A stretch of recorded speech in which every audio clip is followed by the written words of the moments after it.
Mestská časť zároveň pravidelne udržiava v školských areáloch pieskoviská a zeleň.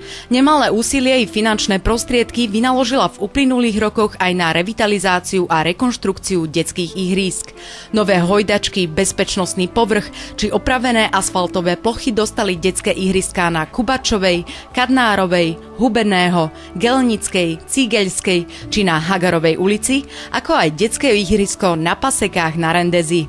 Na ihrisku na Mudrochovej ulici pribudlo 5 nových prvkov na hranie, ale aj bezbariérové pieskovisko.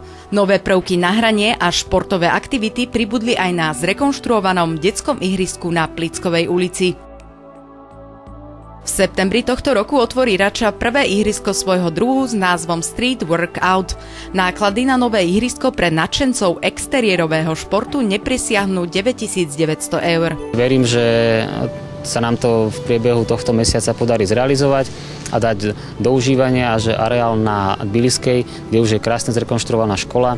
Pred 2 rokmi sme na multifunkčnom futbalovom ihrisku vymenili umelú trávu, takže tam teraz znovu pribudne nejaký prvok, ktorý tento športový areál obohatí. Dneska to je bohate využívané bežcami, ktorí tam chodia behávať na Antukovej dráhe. Takže tu budú mať aj možnosť nejaké rozcvičky, nejakého stretchingu.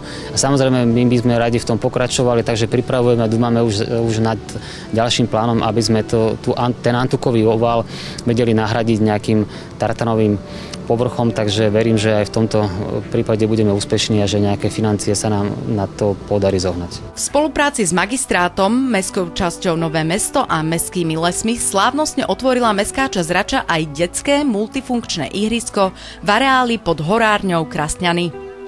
Nemalé investície do materských a základných škôl, ako aj do detských ihrísk a športovísk, prispeli predovšetkým k úspore prevádzkových nákladov a tiež vytvorili bezpečné, estetické a tvorivé prostredie pre výchovu, vzdelávanie a voľnočasové aktivity račianskych detí.